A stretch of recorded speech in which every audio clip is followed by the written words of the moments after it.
Olá, pessoal! Nós estamos aqui com um assunto hoje que é muito importante para quem trabalha com administração pública, para quem faz concurso. Ele é fundamental. Nós vamos falar hoje sobre licitações. E para isso eu convidei duas pessoas do Senado que são feras nesse assunto. É o Alan e o Felipe. Tudo bem, pessoal? E aí, pessoal? Olá, tudo bem, pessoal? Olá, Milena, como vai? Tudo jóia? Tudo bom, Milena? Obrigado pelo convite, tá? Obrigada a vocês por falar com a gente sobre esse assunto. Aliás, né, é um assunto que interessa muito a concurseiros, né? Eu queria falar sobre o que é licitação. Para quem, vamos supor, a pessoa nunca ouviu falar sobre licitações. O que é licitações? Você fala para a gente, Alan? Claro, falo sim. Bom, licitações basicamente é um procedimento que o Estado lança a mão para poder selecionar um fornecedor, né, para poder prover aí um serviço ou prover um bem que a administração deseja. Então, é uma série de atos encadeados, né, que visa basicamente a dois objetivos fundamentais.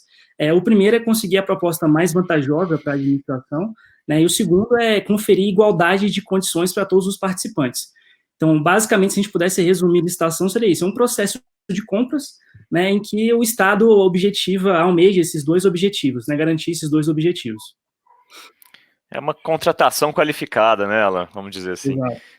Se você tem seu dinheiro, né, como particular, que quer gastar ele do modo que você bem entender, você pode chegar ali na loja de materiais de construção, comprar qualquer coisa que você quiser, o piso mais caro, comprar os revestimentos mais caros e melhores e tudo mais. Mas se você é gestor público, você não tem essa liberdade, já que o dinheiro não é seu, o dinheiro é do contribuinte. Então, a licitação ela vem para dar regras mínimas para que o uso do dinheiro público seja bem feito, vamos dizer assim, né, com segurança e que já que vai fomentar a economia por meio de injeção de dinheiro, né, que todos tenham condições de participar de forma igualitária. Né. Vocês dois são professores do curso de licitações do Interleges, não é isso? Geralmente, quais as dúvidas? Como que vocês mais ajudam? Qual é o público desse curso? Explica para gente. Pode ser você, Felipe. Eu já ministrei esse curso, acho que 6 vezes, salvo engano, em câmaras municipais e assembleias legislativas pelo Interleges. Normalmente, o público que vai é formado por membros da comissão de licitações e pregoeiros, ou então, algumas vezes, equipe de apoio também, são pessoas que assessoram os pregoeiros dentro dos órgãos públicos. A maioria do público é esse, mas de vez em quando aparece também assessor jurídico, aparece pessoal da área de patrimônio, né, vai gente da prefeitura, muitas vezes também, porque tem interesse, né, já que está no município, vai concurseiro, né, que também gosta de ouvir sobre o assunto, e o que mais é interessante é que vai muito vereador também, né, vai parlamentar, às vezes vai até deputado estadual, é mais raro, mas acontece, e as dúvidas variam de acordo com esse público, né. Quando é o pessoal da área de licitações, eles estão interessados em saber como proceder, como aplicar a lei, né, em casos concretos, principalmente. Então, eles levam casos deles, que eles vivenciam, dificuldades que eles sentem no dia a dia, para tentar ver qual a opinião nossa, né, já que nós estamos aqui no Senado e muitas vezes temos licitações grandes, vultosas, então a gente tem experiência para repassar, né, pelo ponto de vista mesmo cotidiano. Então, a maioria das dúvidas é desse assunto. Já, por exemplo, o parlamentar, ele quer saber como fiscalizar melhor o chefe do executivo, né, na prestação de contas, como ele pode ver se um contrato da prefeitura está certinho, se a licitação foi bem feita. Então, o parlamentar tem mais esse enfoque. E o concurseiro, ele quer saber como interpretar a lei para acertar a questão. Entendi. E a lei mais importante continua sendo a Lei 8666, né, de 93. Alan, pode falar. Isso, a 8666 é a Lei Geral de Licitações e Contratos, né? A gente tem até projetos de lei, né? Tem um projeto de lei específico que já está bem avançada a tramitação dele no Congresso, para alterar a 8666, mas ela continua sendo a principal lei que a gente tem, que rege, né, todo o procedimento licitatório e também a fase de execução contratual. Então, lá tem todas as regras, todos os ditames que a gente segue no nosso dia a dia, ali, no nosso cotidiano do nosso trabalho, né. Agora, você tem outras leis também, você tem a Lei 10.520, por exemplo, que hoje é uma lei também muito importante, né, que é a lei que institui o pregão, que é outra modalidade de licitação. Hoje a modalidade de licitação é praticamente mais utilizada no âmbito federal, ao menos, né? Então, é outra lei também muito importante, e uma série de decretos também que a gente observa no nosso dia a dia, instruções normativas no âmbito do executivo, que para a gente, pelo menos no Senado, servem como referência, né? Não vinculam, mas servem como referência para a gente. Então, mas a 8666 continua sendo a estrela aí, digamos, né? Aquela que a gente mais observa e que se aplica para todos os entes, né? União, estados, municípios, DF. Então, é a Lei Geral de Licitações e Contratos. Até uma curiosidade aí, Alan, como o pregão hoje é importante, por exemplo, para o Senado Federal, em 2019 a gente fez 100% das licitações com pregão eletrônico, né? Então, a última tomada de preços foi em 2012. Concorrência ainda tem de vez em quando, porque tem objetos bem específicos pela natureza você precisa fazer, mas em 2019, por exemplo, a gente não teve, né? Em 2020 até o momento também só pregão eletrônico. Então, assim, a gente usa muito mesmo. Também, né? Concurso, teve um concurso recentemente, acho que foi em 2018 ou 2017. Teve um concurso, que é mais raro de se ver, né? Aí, questão de concurso também, esse concurso não é o concurso público para a seleção de servidores. É uma modalidade de licitação. Né? É uma modalidade. Né? Exatamente. Sim. É porque existe o termo tipo também, que tem outro significado dentro das licitações. Ah, sim. É um monstro, essa lei é um monstro para o concurseiro, né? Digamos assim. 8666, né? O número aí é sugestivo, né? Exatamente. Até para o aplicador do direito na prática, que é quem está na ponta, às vezes ela pode ser meio desafiadora, vamos dizer assim, né? Por isso que só você pensar no tanto de acordo de jurisprudência que tem em cima desta lei, você já vê o quão difícil ela pode ser de se interpretar ou de se aplicar no dia a dia, ainda mais com a evolução que houve tecnológica e monetária, né, econômica também, de 93 até hoje. Não, fora o fato de, assim, o descumprimento dessa lei pode gerar até uma prisão, né? Então a pessoa tem que ser muito cuidadosa, o gestor público. Com certeza. A própria TNME prevê crimes específicos, né? É uma lei que prevê tipos penais específicos. Então, realmente, a gente acha que não, né? Muitas vezes a gente acha que a responsabilização do agente público é algo meio distante, né? Só pro agente que é corrupto, né? Que praticou uma infração muito grave. E muitas das vezes não, né? Não na esfera penal, mas ao menos na esfera administrativa, a gente vê muitas das vezes servidores, né, agentes bem intencionados, mas que às vezes por não adotar um dever de cautela necessário, acabam sendo responsabilizados, né, perante os órgãos de controle, perante o Tribunal de Contas, ou mesmo respondendo um processo administrativo no âmbito do seu próprio órgão. Então, muitas das vezes a gente pensa que é algo bem distante da gente, mas não é, né, o número de servidores que são penalizados, inclusive, é bem alto. Agora a gente está passando por um momento bem específico, né, assim, porque nós estamos dentro de uma pandemia. E eu acredito que a lei de licitações tenha sido, de certa forma, flexibilizada para que as compras, por exemplo, desses materiais, né, dos insumos da saúde, seja feita de uma maneira mais rápida. O que vocês explicam disso para quem está ouvindo a gente? A gente teve várias alterações legislativas muito importantes, né?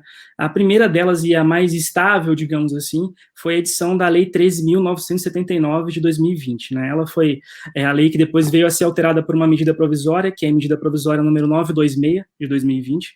Então, ela trouxe uma série de medidas, né, visando a conferir maior dinamicidade, maior flexibilidade para esse processo de compras públicas, né? Para que os gestores consigam adquirir os insumos necessários no combate ao coronavírus, né, a dar as condições para que a saúde possa realmente desempenhar o seu papel. Então, foram várias alterações, mas algumas delas que a gente pode citar, por exemplo, foi criada uma nova hipótese de licitação dispensável, né, que não muita gente confunde, é aquela mesma hipótese de licitação dispensável que tem lá na 8666, que a gente chama de a dispensa emergencial, né? Mas não é uma outro tipo de dispensa. Essa dispensa não tem limite de valor, né?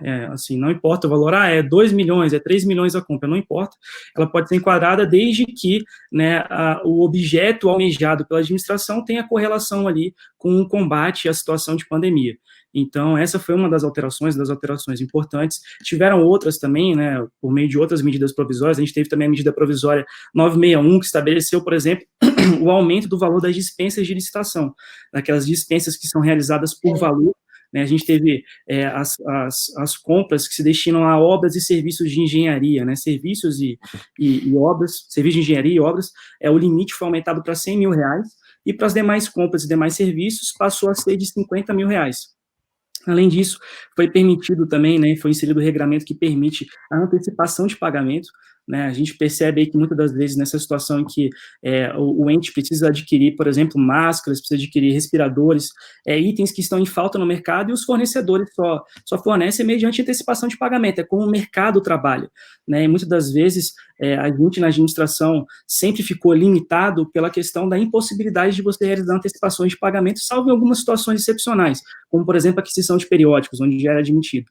Mas sempre ficamos amarrados nesse sentido. Então, por mais que fosse uma prática de mercado, às vezes a gente ficava meio restrito ali a não poder realizar isso, né, justamente por conta do que está previsto na lei, entendimentos dos tribunais de contas, enfim. Agora não, com essa nova medida provisória foi permitido, visando dar uma maior segurança para o gestor público, para que ele possa realmente comprar, né, adotar os devidos cuidados, alguns cuidados que estão previstos ali na própria medida provisória, mas permite comprar antecipando uma parte do pagamento. Então foram várias alterações. Por exemplo, uma outra alteração também muito importante, acho que o Felipe pode falar um pouco mais sobre isso também, se ele se sentir confortável para isso, mas a Lei 13.979, ela permite, por exemplo, que se for realizado, né, se for o caso de ser realizado um pregão eletrônico no contexto da Lei 13.979, ou seja, a realização de um pregão eletrônico para aquisição de bens ou serviços relacionados ao combate ao coronavírus, né, os prazos processuais foram todos encurtados pela metade, né? Então, essa foi uma outra alteração muito importante. Outras também, né, como, por exemplo, você pode contratar agora um fornecedor, né, que esteja, por exemplo, que não tenha todos os requisitos de habilitação. O Felipe sabe, né, quantos fornecedores aí são desqualificados, são inabilitados na licitação por não ter, por exemplo, ali uma certidão, né? Então, agora é possível que a administração contrate mesmo na falta de alguns documentos de habilitação. Essas foram algumas das alterações. Mas, de novo, alguns pontos, né, só complementando, Milena, um ponto importante de ressaltar é que a maior parte dessas alterações veio por medida provisória. Então, sendo por medida provisória, que ainda não foi convertida em lei, aprovado. Então a gente não sabe se ela realmente vai perdurar, né? Se ela vai realmente ser convertida em lei pelo Congresso, né? Então, enquanto isso não acontece, elas têm valor, elas estão em vigor. E depois é problema? Na verdade, o agente público que basear os seus atos, né, com base na medida provisória, está respaldado porque aquela lei está vigente naquele período, né? Então, por mais que depois os efeitos dela sejam desconstituídos por não ser convertido em lei, mas o agente público está respaldado. Inclusive, teve uma outra alteração recente muito importante, foi a medida provisória 966, né, que trouxe também requisitos para que seja aferida a responsabilidade dos agentes públicos, porque muita gente está receosa, né, falou, meu Deus, eu vou realizar aqui uma dispensa de licitação sem valor aqui, que foi prevista uma medida provisória, e depois essa medida provisória cair, o que vai acontecer? Então, o receio é grande por parte dos gestores públicos também, apesar da gente ter visto já alguns escândalos, né, alguns indícios de que houve, justamente por conta dessa flexibilização dos mecanismos, mas o servidor, o agente público que é probo, né, ele se preocupa realmente com a atuação dele, ele se preocupa em ser responsabilizado. Então, essa MP ela foi editada visando a conferir maior segurança jurídica para os gestores públicos. Ela basicamente vai dizer lá que o gestor, o administrador público, ele vai ser responsabilizado, por exemplo, em caso de erro grosseiro. Então, não é qualquer erro, é um erro grosseiro. E ali a própria MP traz ali alguns requisitos para poder se qualificar esse erro grosseiro. Como é que vai se aferir esse erro grosseiro?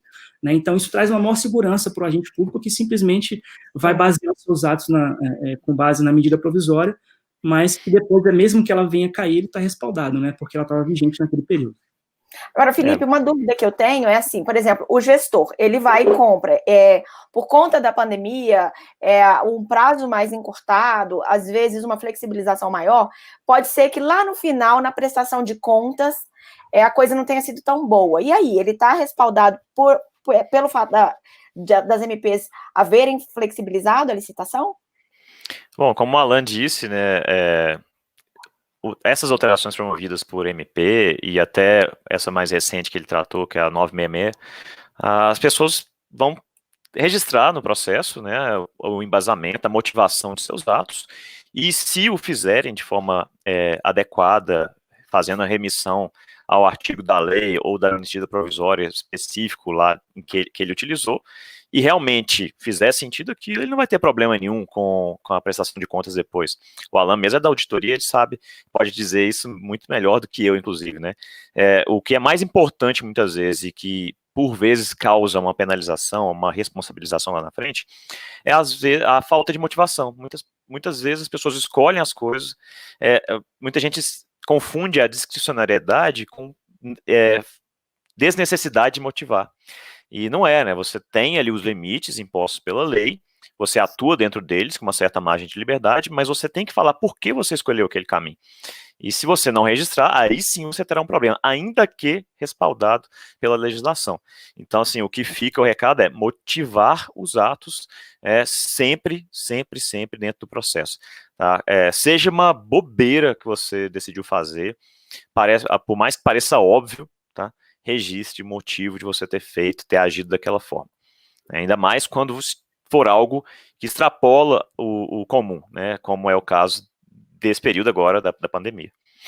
O ponto que o Felipe tocou é muito importante, porque a gente sabe, né, nesses cursos mesmo que a gente já fez juntos, a gente sempre bateu uma tecla, né, eu sempre falei da importância da motivação. Muitos servidores pecam exatamente por isso que o Felipe falou, a falta de motivação. Muitas das vezes ele é bem intencionado, ele está fazendo a coisa certa, né, considerando o contexto que ele tem, as opções que ele tem disponíveis, mas por ausência de motivação, depois o auditor, quando futuramente for pegar aquele processo, for conferir, deixa eu ver aqui o que o servidor fez. Bom, mas por que ele optou por esse caminho?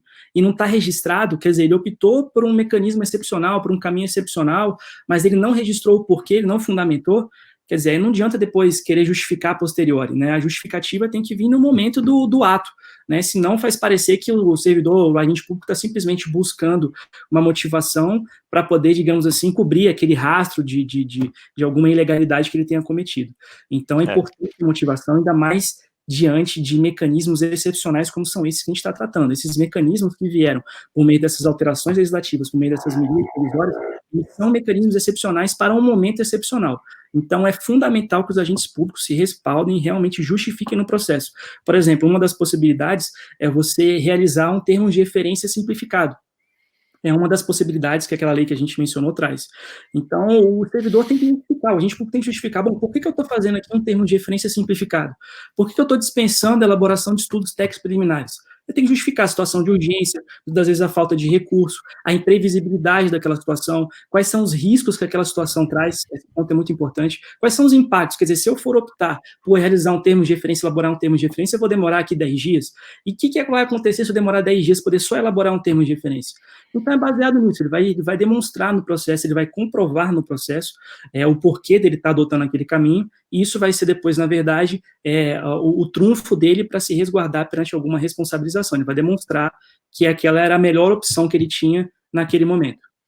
É interessante notar que assim, as alterações, a legislação, as medidas provisórias pensaram no gestor público, né? Então, já tem aí uma MP específica para isso, né, para dar segurança, para a pessoa ficar tranquila na hora de agir daquela forma, né? Porque o espírito da coisa tem dois lados, todas essas alterações legais que foram promovidas. A primeira delas é garantir que o poder público tenha condições de atender com a rapidez necessária, né, que a pandemia exige. Então, esse é o primeiro lado. O segundo lado é garantir para o fornecedor, para os licitantes, que também eles tenham condições de fornecer ganhando logo o dinheiro, com melhores condições para o setor público também. Então, você está facilitando, porque as empresas estão passando por muitas dificuldades também, né? Tem gente que teve que demitir empregado, que está com um problema financeiro, porque não tem caixa, está com as portas fechadas, agora que está tendo uma retomada do comércio no país. Então, alguns órgãos públicos diminuíram as licitações também, tem bens que estão sendo repensados, né? Se você está todo mundo em home office, por que você vai comprar café, folha de papel? Então você começa a repensar essas contratações, e o mercado que fornece isso, principalmente aquele mercado que é focado só em licitação, que tem muita empresa que é especializada nisso, eles estão parando de vender, e isso dificulta muito também. Então, a legislação veio nesse sentido, vamos ajudar o mercado, né, para que não tenha um baque tão grande assim na economia, é inevitável o baque, mas vamos tentar minimizar, e para o gestor público vamos dar mecanismos e segurança para que ele consiga tocar a coisa de modo confortável, né, minimamente. A gente que trabalha na área, a gente espera que alguma dessas inovações demonstrem que, de certa forma, a rigidez, né, das regras licitatórias, elas possam ser, em parte, flexibilizadas, né? A gente tem uma rigidez muito grande que, às vezes, acaba travando o procedimento, acaba fazendo com que a própria administração pague mais caro, né? Então, a gente espera que, de todas essas alterações legislativas, restem bons resultados e demonstrem que, realmente, a gente pode adotar mecanismos flexibilizatórios em relação à legislação atual, demonstrando que sim, os servidores são probos, né, que sim, os servidores podem ter uma maior flexibilidade no seu trabalho e mesmo assim conseguir resultados ainda melhores do que aqueles atuais. Para o pessoal que está na Câmara Municipal, está nas Assembleias Legislativas, se porventura, nesse momento, vocês estiverem com pouca contratação acontecendo, pouca licitação, pouca atividade realmente para essa área, aproveite o momento para planejar, né, tente pensar no ano que vem. Talvez, se Deus quiser, não tenhamos mais a pandemia, ou pelo menos não da forma como está hoje. O que você vai comprar ano que vem? Como você pretende gastar o orçamento destinado a esse ano? Será que agora, talvez, depois dessa experiência de teletrabalho, alguns dos servidores não continuarão assim, porque o órgão viu que funciona? Continuando assim, será que eu não posso reduzir meu espaço físico? Será que eu preciso comprar o mesmo tanto de papel, de café, de açúcar, de adoçante, de toner para impressora? Será que eu preciso ter aluguel de veículo da mesma forma que eu tinha antes? Então vamos repensar agora, aproveitar o momento, né, para isso, repensar o modelo de contratações do órgão. Então faça um planejamento para o ano posterior, tente estabelecer um calendário também para as compras. Então vamos fazer desse limão uma limonada aí, né? Felipe, muito legal a observação. Eu também dou outra dica aí, né? Um dos pontos que a gente sempre sente dificuldade, quem trabalha com licitação sabe, a gente está sempre apagando incêndio, né? Está sempre atolado em processo, é processo atrás de processo, é problema atrás de problema, a gente está sempre resolvendo, e a gente às vezes não tem tempo para poder justamente construir soluções que venham a agregar no futuro, né? Então talvez esse tempo em que talvez as licitações, as contratações estejam minguadas, né, reduzidas, como o Felipe falou, aproveitar esse tempo para poder atualizar os seus normativos, elaborar um plano de contratações para o órgão, né? Elaborar modelos. A gente no Senado, a gente elaborou modelos de termos de referência, a gente tem modelos de editais, por exemplo, que isso ajuda muito no nosso dia a dia, né, manuais, um manual de termos de referência, ajudar aqueles servidores que são responsáveis por elaborar o termo de referência. Então tem várias medidas que podem ser aproveitadas aí em relação ao momento, né, o tempo disponível para poderem serem finalmente implementadas, saírem do papel e melhorar o processo de compras públicas no âmbito dos órgãos, né, das câmaras municipais, das assembleias legislativas. Fazer curso também, né, Alan? Fazer curso. Também, os cursos do Interleg também, né? Tem um curso muito importante, que é o uso o processo legislativo, né? O sistema remoto, né? De votações, de sessões nas assembleias e nas câmaras, é muito importante também. O SAPLR está em curso, sempre está saindo novas turmas aí para quem quiser fazer. Bacana. Gente, obrigada pela presença de vocês. Foi muito legal, muito esclarecedor para todo mundo que está aí nas câmaras municipais, nas assembleias legislativas, todo mundo que trabalha com licitações, que tem um certo receio, né? Porque é normal, é uma área em que não se pode errar, e tomara que tenha ajudado aí a vida de muita gente. Obrigada. Beleza. Obrigado pelo convite. Obrigado, Milena.